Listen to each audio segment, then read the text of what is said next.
আজকে আমি তোমাদের বর্ধমান বিশ্ববিদ্যালয়ে যারা এবারে 5th সেম পড়ছো, ইতিহাসে মেজর রেখেছো বা পাশে পড়ে ইতিহাসে রেখেছো, সেই বিষয়টা শাসন করে দিলাম। তারপরে কি ইতিহাসের অনার্স এবং পার্টস দুটোরই মেজরে শাসন করে দিলাম। এর আগে আমি তোমাদের পেপার 1 অর্থাৎ ফার্স্ট পেপারটা আপলোড করেছি। যারা এখন দেখোনি আমার চ্যানেলে গিয়ে দেখে নাও। আমি ইতিহাসের ফার্স্ট পেপারটা ইতিমধ্যে আপলোড করা হয়ে গেছে। এখন যেটা করলাম সেটা হচ্ছে সেকেন্ড পেপার। এই সেকেন্ড পেপারটা কিস বিষয়ের উপর আছে? মুঘল সাম্রাজ্যের উপরে। তোমরা জানো মুঘল সাম্রাজ্যের ইতিহাস তোমরা নিচু ক্লাসেও পড়ে এসেছো, তাই তোমাদের কাছে আশা করি খুব কঠিন একটা লাগবে না। আমি এখানে কতগুলো প্রশ্ন রেখেছি, এই কটা প্রশ্নের মধ্যেই তোমরা পরীক্ষায় কমন পেয়ে যাবে। তোমরা দেখেছো এর আগেও অন্যান্য সেমিস্টারেও যারা আমার চ্যানেলে ফলো করেছো, আমার সাজেশন ফলো করেছো, তারা আশা করি সব কটাই কমন পেয়ে গেছো। আমি প্রশ্ন সংখ্যা খুব কম দিই এবং কমের সাথে সাথে আবার স্টার মার্কস করে দিই। স্টার মার্কস প্রশ্নগুলো খুব গুরুত্বপূর্ণ প্রশ্ন, তার মধ্যে তোমরা কমন পেয়ে যাও। পরীক্ষা তোমাদের থাকে 10টা, লিখতে হয় 6টা। তোমরা 10টা কমন না পেলেও মোটামুটি 7-8টা কমন পেয়ে যাও, এটা একদম শিওর। তার মধ্যে তোমাদের 6টা বাছাই করে লিখতে কোনো অসুবিধা হয় না। তাই তোমরা এখনো চ্যানেলটা যারা সাবস্ক্রাইব করোনি অবশ্যই সাবস্ক্রাইব করে রাখবে। দেখবে এভাবে তোমাদের আমি প্রত্যেকটা সেমিস্টারের মেজর মাইনর চেক সমস্ত পরে সাজেশন আপলোড করে থাকি। দেখো তোমাদের সাজেশন আমি কি দিয়েছি একটু নোট করে নাও তোমরা। দেখো প্রথম প্রশ্ন, মুঘল সাম্রাজ্যের প্রকৃত প্রতিষ্ঠাতা হিসাবে বাবরের কৃতিত্ব লেখো। কি দিলাম? মুঘল সাম্রাজ্যের প্রকৃত প্রতিষ্ঠা হিসাবে বাবরের কৃতিত্ব লেখো বা বাবরের শাসন ব্যবস্থা। তাহলে কি দিলাম? বাবরের কৃতিত্ব বা বাবরের শাসন ব্যবস্থা। ভেরি ইম্পর্টেন্ট কিন্তু বাবরের কৃতিত্ব। ঠিক আছে, প্রথম প্রশ্ন স্টার মার্কস করো। তারপর প্রশ্ন দেখো, পানিপথের প্রথম যুদ্ধ এবং দ্বিতীয় যুদ্ধের কারণ ও ফলাফল। কি দিলাম? পানিপথের প্রথম যুদ্ধ ও দ্বিতীয় যুদ্ধের কারণ ও ফলাফল। যুদ্ধের কারণের থেকেও কিন্তু গুরুত্বপূর্ণ হচ্ছে কিন্তু ফলাফল, অর্থাৎ ফলাফল বা গুরুত্ব বা তাৎপর্য, যাই বলো না কেন উত্তর একটাই হবে। তারপর প্রশ্ন দেখো, শেরশাহের শাসন ব্যবস্থা লেখো। কি দিলাম? শেরশাহের শাসন ব্যবস্থা সম্পর্কে আলোচনা করো বা লেখো বা শেরশাহের কৃতিত্ব। ঠিক আছে, ভেরি ইম্পর্টেন্ট স্টার মার্কস প্রশ্ন। এই প্রশ্নটা তোমরা কমন পেয়ে গেছো। শেরশাহের শাসন ব্যবস্থা বা কৃতিত্ব সম্পর্কে আলোচনা করো। তারপর দেখো, আকবর দিয়ে আমি কয়েকটা প্রশ্ন রেখেছি। আকবর দিয়ে কাটা কাটা প্রশ্ন কিন্তু অনেক কটা হয়, আমি সব কটা প্রশ্ন এখানে তুলে ধরলাম। তোমরা কিন্তু এগুলো 5 নম্বর হিসাবেই কিন্তু গুরুত্বপূর্ণ, আর 10 নম্বর হিসাবে আসলে কোনটা আসবে সেটা আমি বলে দিচ্ছি। দেখো, আকবরের শাসন ব্যবস্থা সম্পর্কে আলোচনা করো। পরীক্ষা কিন্তু 10 নম্বর প্রশ্ন। আকবরের শাসন ব্যবস্থা সম্পর্কে সাথেই তোমরা এই প্রশ্নটা দেখতে পারো যে আকবরের ইতিহাসের স্থান বা ইতিহাসে আকবরের স্থান নিরূপণ করো। শাসন ব্যবস্থা একই ধরনের। কি দেখবে? আকবরের রাজপুত নীতি। আর দেখবে আকবরের মনসবদারি ব্যবস্থা অর্থাৎ মনসবদারি ব্যবস্থা টিকা। আর দেখবে দিন ইলাহি।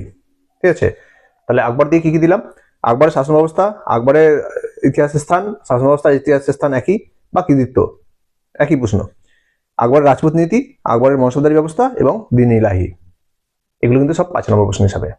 আর 10 নম্বর যদি আসে তাহলে হচ্ছে আকবরের শাসন ব্যবস্থা বা ইতিহাসে আকবরের স্থান নিরূপণ করো। ঠিক আছে, এই প্রশ্নটা 10 নম্বর, বাদ এগুলো সব 5 নম্বর হিসাবে আসবে। পরের প্রশ্ন বলছে, শাহজাহানের রাজত্বকালকে সুবর্ণযুগ বলা হয় কেন? কি দিলাম? শাহজাহানের রাজত্বকালকে সুবর্ণযুগ বলার কারণ কি তা লেখো। এর সাথে সেটা যেটা দেখবে সেটা হচ্ছে শাহজাহান রাজত্বকালের শিল্প এবং স্থাপত্যের পরিচয় দাও। শাহজাহান রাজত্বকালকে সুবর্ণযুগ বলা হয় কেন, ওর মধ্যেই কিন্তু তোমরা শিল্প এবং স্থাপত্যের পরিচয় বেশিরভাগটাই পেয়ে যাবে। তাই তোমরা ওই প্রশ্নটা যদি পড়ো, এই প্রশ্নটাও অনেক উত্তর হয়ে যাচ্ছে। ঠিক আছে, ওখানে তোমরা টিকা দেখবে সেটা হচ্ছে নূরজাহান চক্র কি দিলাম? নূরজাহান চক্র সম্পর্কে আলোচনা করো, নূরজাহান চক্র টিকা।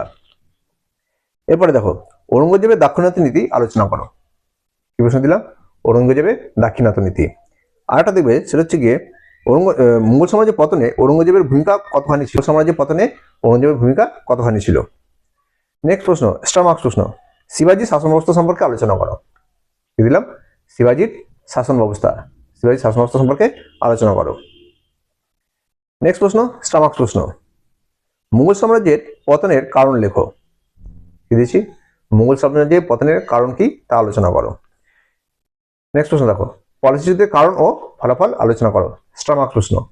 এই প্রশ্নটাই কিন্তু ঘুরিয়ে যদি আসে সেটা আসবে গিয়ে যে সিরাজের সাথে ইংরেজ ইস্ট ইন্ডিয়া কোম্পানির বিরোধের কারণ কি। পলাশী যুদ্ধের কারণ আর সিরাজের সাথে ব্রিটিশ ইস্ট ইন্ডিয়া কোম্পানির বিরোধের কারণ কি, দুটো প্রশ্নের উত্তর এক।